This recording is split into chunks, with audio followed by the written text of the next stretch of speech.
Et salut à toi, bienvenue dans ce nouvel épisode du podcast Nourris ta santé. Aujourd'hui, j'avais envie de te parler de pourquoi est-ce que l'alimentation est importante quand tu veux t'améliorer dans ton sport.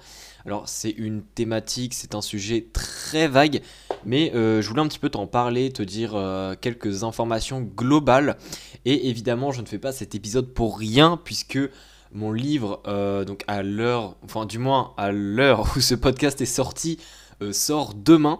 Et justement, mon livre qui s'intitule La nutrition de la performance va justement être dédié à comment organiser son alimentation de façon à augmenter ses performances dans son sport. Donc c'est vraiment un livre qui va être dédié à la performance sportive, à comment améliorer ses performances et pas à comment prendre du muscle comme beaucoup de personnes pourraient le croire si on parle par exemple de musculation. Donc j'avais envie d'en profiter pour parler un petit peu de ce sujet-là en globalité. Évidemment, je vais faire des parallèles avec le livre. L'idée aussi, c'est donc un des intérêts de cet épisode, c'est aussi de aider les personnes à voir si ce livre peut être intéressant ou pas pour elles, selon leur objectif, et si ça peut vraiment apporter quelque chose si ça peut vraiment apporter de la valeur et leur être utile. Donc l'alimentation, déjà on se doute, les sportifs savent de plus en plus que leur alimentation est quelque chose de très important pour leur performance sportive, pour qu'ils puissent durer dans leur sport. Donc, que ce soit lié à la prévention des blessures, que ce soit lié également à quel point ils progressent et à quel point ils peuvent, par exemple, je sais pas, dans le cas de compétition, se qualifier pour tel niveau de compétition et donc arriver vers peut-être un niveau que la personne souhaite atteindre. Mais évidemment, il n'y a pas que l'alimentation. Alors, il faut savoir déjà que l'alimentation, c'est un sujet qui est super vague. C'est-à-dire que généralement, quand on pense à bien manger, on pense tout de suite à oui, avoir beaucoup de nutriments dans ses plats. Par exemple, avoir beaucoup de protéines, avoir suffisamment de glucides, pas trop de lipides, mais quand même, etc. On pense tout de suite à toutes ces choses-là, un petit peu le choix de nos aliments, mais en fait, l'alimentation, c'est bien plus que ça, puisqu'il y a aussi toute une question de timing, toute une question d'organisation, et aussi certaines idées reçues qui viennent à côté et qu'on a tendance à oublier, et pourtant on sait très bien qu'elles existent dans notre tête. Par exemple, la question liée à l'alcool, est-ce que l'alcool et le sport, c'est compatible? Est-ce que ça l'est à une certaine limite? Est-ce que ça ne l'est pas du tout? Est-ce que ça l'est complètement? Il y a aussi des questions sur l'hydratation. L'hydratation qu'on a tendance aussi à parfois oublier, surtout selon les sports, qui peut être plus ou moins vite problématique. Et puis évidemment, il y a l'aspect des vitamines, vitamines, minéraux, etc. Même si généralement sur les réseaux, on a tendance à en parler, ça reste quand même un point où on ne sait pas trop où se situer, on ne sait pas trop si on le fait bien, même si on est au courant que c'est quelque chose d'important. Donc voilà, l'alimentation reste quand même un mot très global, et c'est pour ça qu'il y a plein de points à traiter. Je pourrais en faire des dizaines, voire peut-être des centaines d'épisodes si vraiment je vais dans le détail.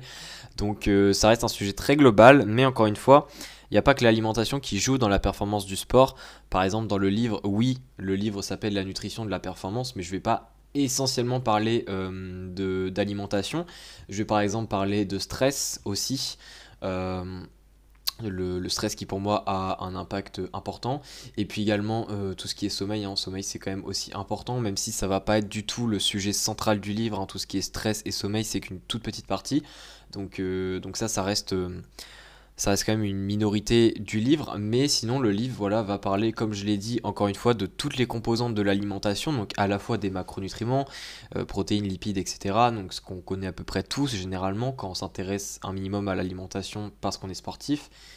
Évidemment aussi aux questions, comme je l'ai dit, des idées reçues, donc tout ce qui est alcool, tout ce qui est hydratation un petit peu, savoir mieux gérer ça. Également la fenêtre anabolique qui est très connue en musculation, mais ça peut aussi être dans d'autres thématiques sportives.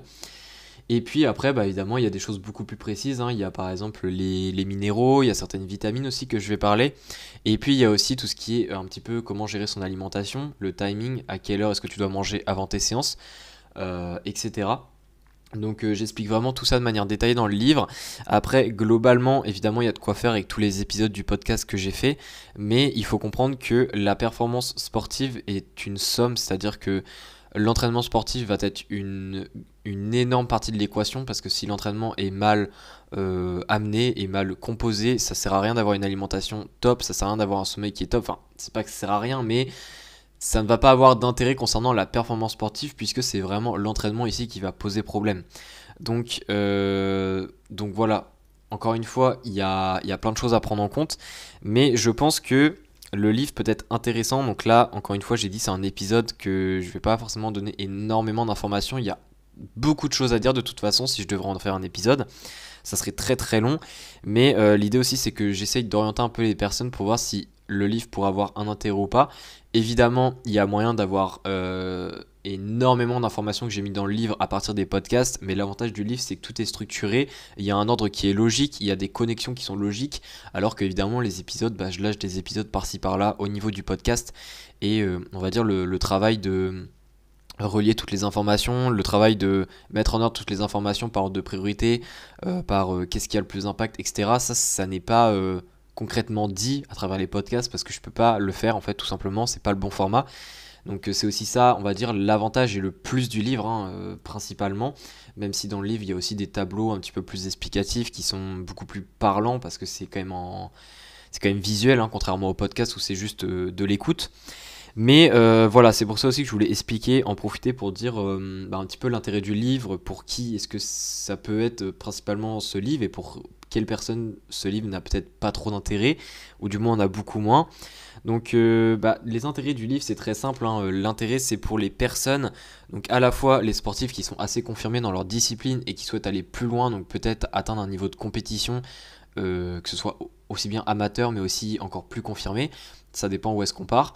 Donc c'est aussi bien pour les sportifs qui sont déjà assez confirmés, mais aussi pour les personnes qui commencent totalement un sport et qui souhaitent commencer directement de la bonne manière, donc c'est-à-dire qui souhaitent directement s'intéresser à la nutrition pour progresser déjà d'une manière très intéressante dès le début dans la discipline sportive.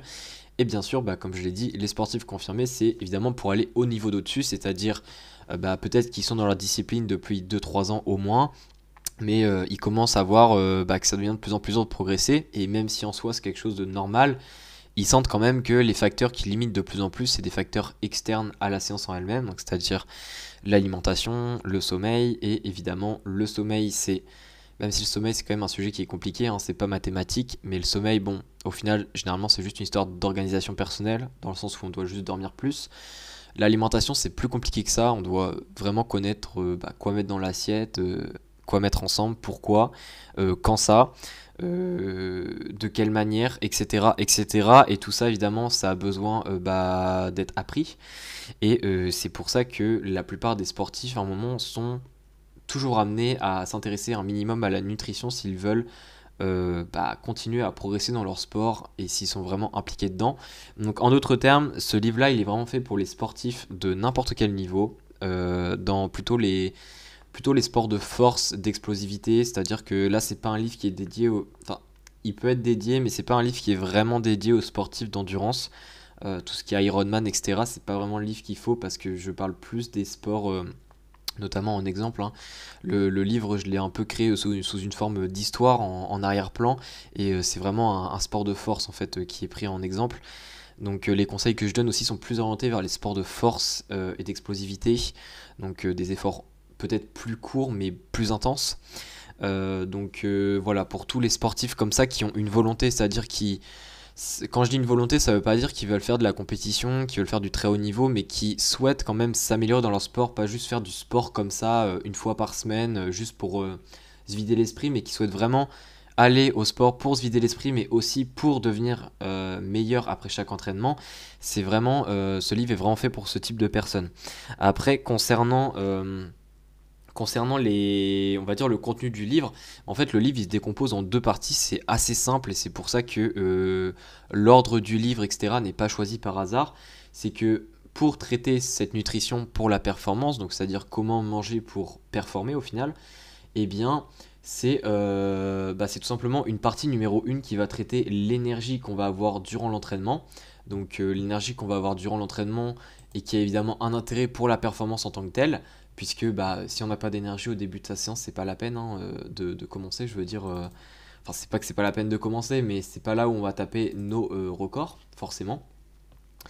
Et puis, évidemment, la deuxième partie, donc évidemment, dans la première partie, il y a tous les points, que ce soit lié à l'alimentation purement, que ce soit plus de l'organisation au niveau de l'alimentation, que ce soit lié peut-être à des facteurs aussi externes à l'alimentation, mais qui viennent aussi jouer un impact.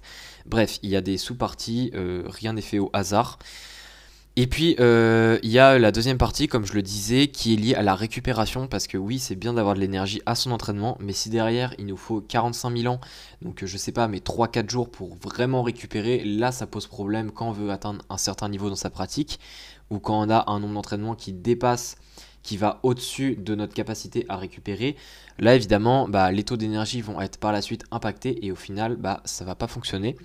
Donc voilà, cette partie-là va vraiment traiter de comment vite récupérer, donc au final vite regagner de l'énergie, hein. C'est-à-dire que la première partie va vraiment parler de comment avoir un maximum d'énergie sur le moment, donc pour sa séance.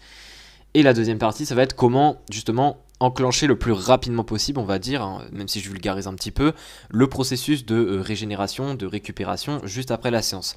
Donc voilà, donc en fait ces deux parties-là sont très clairement complémentaires. Je fais des liens dans le livre qui permettent aussi de se rappeler d'une autre partie, de se dire ok, ces deux-là, je peux un peu les mettre ensemble pour que ce soit plus simple à mettre en place, etc. De façon à optimiser ces deux points. Évidemment, si ces deux points sont optimisés, la performance va suivre puisque s'il y a une meilleure énergie et que au final, entre chacun de ces entraînements, on a le temps de récupérer et de re-avoir ce niveau d'énergie, eh bien, ça va nous permettre, on va dire, de se donner à fond à chacun de nos entraînements et donc à progresser à chacun de nos entraînements. Donc voilà, évidemment, ce livre n'a rien en ce qui concerne de programme d'entraînement, etc., puisqu'il n'est pas dédié à un seul sport, hein, il n'est pas dédié à la musculation. Une personne, par exemple, qui fait du sprint peut très bien lire ce livre. Une personne qui fait de l'haltérophilie peut très bien lire ce livre. Une personne qui fait du street workout peut très bien lire ce livre. Il y a plein de sports possibles. Encore une fois, les seuls sports où pour moi ça a le moins d'intérêt, et je suis très franc là-dessus, c'est les sports d'endurance, comme par exemple tout ce qui est triathlon, Ironman, etc. Sinon, est-ce que j'ai quelque chose d'autre à dire? Alors au niveau du livre, c'est assez simple, faut pas s'attendre, pour les personnes qui me suivent depuis longtemps, ça va pas être un livre qui est super super scientifique. Évidemment, il y a les références, hein, il y a toutes les références dans le livre, c'est pas un problème à ce niveau-là, mais c'est pas des choses ultra précises, super théoriques. Le but de ce livre, c'est d'être vraiment axé sur la pratique. Beaucoup de personnes savent aussi que j'aime beaucoup la pratique. Donc c'est vraiment axé sur la pratique, ce qui veut dire que certes, certains conseils paraissent assez basiques, des fois on le sait déjà, mais le but dans ce livre, et c'est comme ça aussi que je l'ai amené, c'est de vraiment expliquer les choses clairement, de mettre les choses en lien, pour qu'on puisse se dire, ok, ça n'a pas l'air si compliqué que ça de mettre en place, et comme ça, on met les choses en place, parce que beaucoup de personnes des fois et des sportifs savent beaucoup de choses sur l'alimentation mais ne mettent rien en place parce que ça paraît trop désordonné, ils savent pas comment s'organiser. L'idée de ce livre c'est de rappeler ces points-là ou même évidemment d'en amener de nouveaux, hein. Vous allez sûrement apprendre des choses.